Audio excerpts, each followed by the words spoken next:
সিলেট বিভাগে অসহায় মানুষ তথা সারা বাংলাদেশে অসহায় শিক্ষিত মানুষের কাছে দাঁড়িয়েছিল 2022 সালে সিলেট যখন পানিনি তখন এই মানুষটা সারা বাংলাদেশের মানুষের মানুষের সিলেটের মানুষের পাশে দাঁড়ানো অসংখ্য মানুষ তখন সিলেট সমাজের মানুষ না খেয়ে মৃত্যুতে আত্মহত্যা করে সেই না খেয়ে মৃত্যুর আত্মহত্যা যে মানুষটা ক্ষমতার মোহ নাই অর্থের মোহ নাই যে মানুষটা অসহায় মানুষের পাশে দাঁড়ায় যে মানুষটা নির্বাচিত হওয়ার আগে ওনার ঘরে নিজের টাকা দিয়ে ভিত্তি নির্মাণ করে অসহায় মানুষের পাশে দাঁড়িয়েছিল সেই মানুষটাকে আজকে হত্যার পরিকল্পনা শীতকাল জানাই কিনা জানাই আজকের এই মানব বন্ধন থেকে প্রতিবাদ জানাই পাশাপাশি আমাদের প্রশাসনের দৃষ্টি আকর্ষণ করতে পারে আপনারা তারা হত্যার পরিকল্পনা করছে তাদেরকে গ্রেপ্তার করবে তাদেরকে দৃষ্টান্তমূলক শাস্তির ব্যবস্থা করবে যাতে ভবিষ্যতে এইরকম দুঃসাহস না করতে পারে আজকে হবিগঞ্জের সকল স্তরের মানুষের একটাই দাবি যারা এই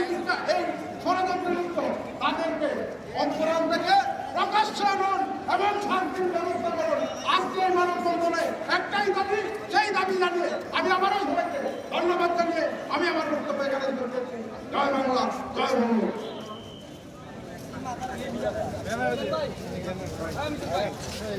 মাদারাত যাও মাদারাত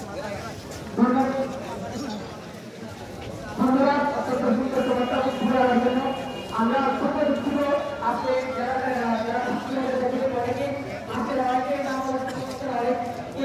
আমরা বক্তব্য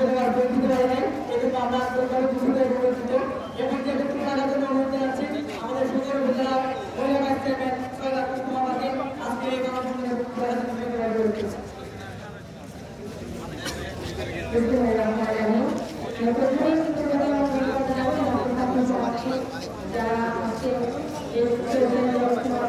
ভাইস চেয়ারম্যান সৈয়দ কুমারকে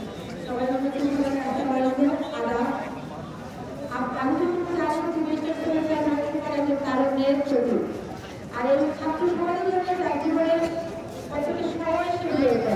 সেই পরিমাণে আন্দোলনের খেলা করেছে একমাত্র একা আমরা একটু পরে আছে শুধুমাত্র এই মহিলাদের মানুষকে এখন মেয়ে শিক্ষা করতেছে এখন আমাদের করতেছে কাছে মুক্তি দেওয়া মানে আমার কাছে মনে হচ্ছে পরীক্ষাটাও আগে তারা প্রয়োজন আর এখনো দেখতে পাচ্ছি যে প্রশাসন ছিলাম কেন প্রশাসন কেন এখনো